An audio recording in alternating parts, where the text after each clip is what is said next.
প্রশান্ত মহাসাগরের বুকে পূর্ব এশিয়ায় অবস্থিত সূর্যোদয়ের দেশ জাপান। চীন, কোরিয়া ও রাশিয়ার পূর্ব দিকে প্রশান্ত মহাসাগরের পশ্চিমে এর অবস্থান। প্রযুক্তি, ঐতিহ্য, শৃঙ্খলা আর প্রাকৃতিক সৌন্দর্যের এক অনন্য সমন্বয় এই দেশ। এই দেশের মোট প্রেফেকচার রাজ্যসম 47টি। জাপানের রাজধানী হল টোকিও। টোকিও শুধু রাজধানী নয়, এটি বিশ্বের অন্যতম বৃহৎ ও আধুনিক শহর। জাপান পূর্ব এশিয়ায় অবস্থিত একটি দ্বীপরাষ্ট্র। এই দেশটি 6000+ ছোট বড় দ্বীপ নিয়ে গঠিত, তাই এই দেশটিকে দ্বীপরাষ্ট্র বলা হয়ে থাকে। এদের মধ্যে প্রধানত 4টি বড় দ্বীপ। 1 নম্বর হনশু, জাপানের মাঝখানে অবস্থিত সবচেয়ে বড় ও প্রধান দ্বীপ। এখানেই দেশের অধিকাংশ মানুষ বাস করে। জাপানের 47 প্রিফেকচারের মধ্যে হনশু দ্বীপে মোট 34টি প্রিফেকচার বা রাজ্যসম আছে। জাপানের সবচেয়ে উঁচু ও বিখ্যাত পাহাড়গুলো এই দ্বীপেই অবস্থিত।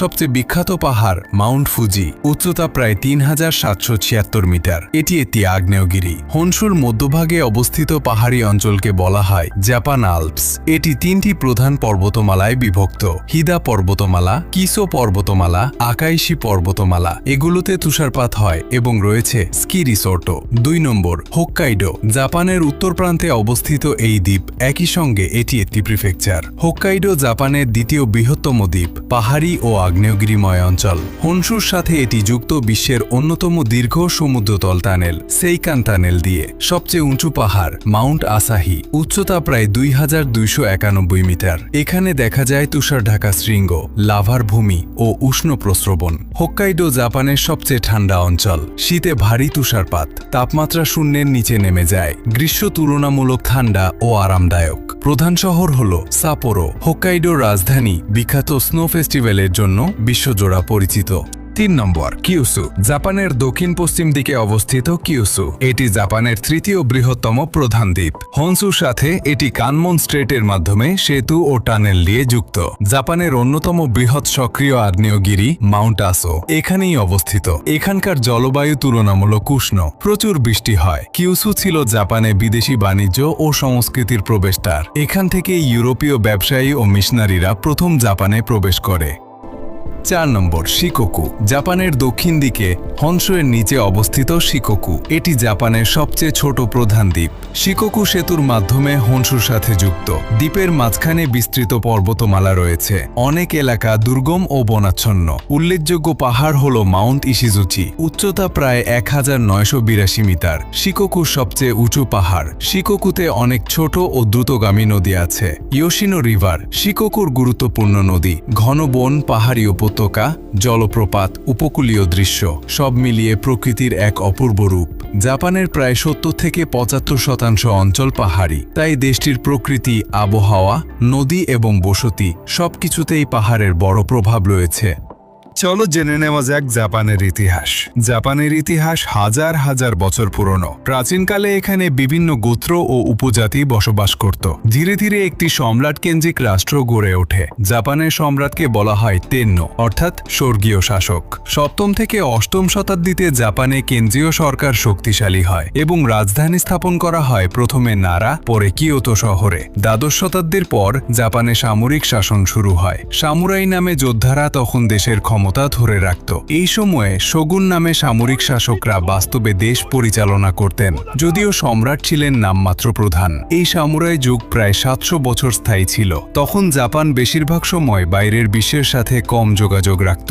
1868 সালে জাপানে বড় পরিবর্তন ঘটে, যাকে বলা হয় মেইজি রেস্টোরেশন। এই সময়ে জাপান দ্রুত আধুনিক প্রযুক্তি গ্রহণ করে রেলপথ, কারখানা এবং আধুনিক সেনাবাহিনী। ফলে অল্প সময়ের মধ্যেই জাপান এশিয়ার একটি শক্তিশালী শিল্পোন্নত দেশে পরিণত হয়। 20 শতাব্দীর শুরুতে জাপান তার শক্তি বাড়াতে অন্য দেশে আক্রমণ শুরু করে। জাপান তখন কোরিয়া দখল করে, চীনের কিছু অংশ দখল করে, পরে দক্ষিণ পূর্ব এশিয়ায়ও প্রভাব বাড়ায়। এই সময় জাপানের সামরিক সরকার মনে করত এশিয়ায় একটি বড় সাম্রাজ্য তৈরি করা দরকার। 1939 সালে ইউরোপে শুরু হয় ওয়ার্ল্ড ওয়ার 2। প্রথমে জাপান সরাসরি যুদ্ধে জড়িত ছিল না, কিন্তু 1941 সালে তারা যুক্তরাষ্ট্রের একটি বড় নৌঘাঁটি নৌঘাঁটিতে হামলা করে। এই হামলার নাম ছিল অ্যাটাক অন পার্ল হারবার। এই হামলায় অনেক মার্কিন যুদ্ধজাহাজ ধ্বংস হয় এবং হাজার হাজার সৈন্য মারা যায়। এরপর যুক্তরাষ্ট্র সরাসরি যুদ্ধে প্রবেশ করে। পার্ল হারবার আক্রমণের পর যুক্তরাষ্ট্র ও জাপানের মধ্যে প্রশান্ত মহাসাগর অঞ্চলে বড় যুদ্ধ শুরু হয়। এই যুদ্ধকে বলা হয় প্যাসিফিক ওয়ার।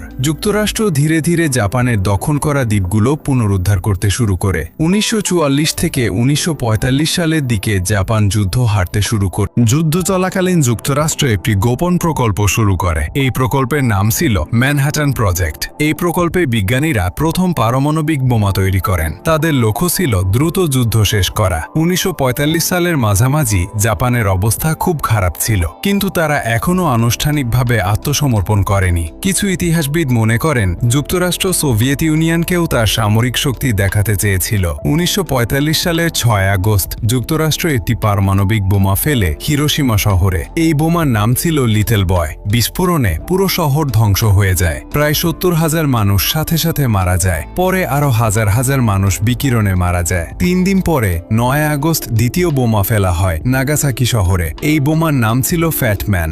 এখানেও কয়েক হাজার মানুষ মারা যায় এবং শহরের বড় অংশ ধ্বংস হয়ে যায়। এই দুই পারমাণবিক হামলার পর জাপান আর যুদ্ধ চালিয়ে যেতে পারেনি। 1945 সালের 15 আগস্ট জাপানের সম্রাট ঘোষণা করেন যে দেশটি আত্মসমর্পণ করবে। এর ফলে দ্বিতীয় বিশ্বযুদ্ধ শেষ হয়। যুদ্ধের পর জাপানকে নতুনভাবে গড়ে তোলা হয়। যুক্তরাষ্ট্র কিছু বছর জাপানকে শাসন করে এবং নতুন সংবিধান তৈরি করা হয়। এই সংবিধানে বলা হয় জাপান আর কখনো যুদ্ধ শুরু করবে না। আজকে জাপান বিশ্বের অন্যতম উন্নত দেশ।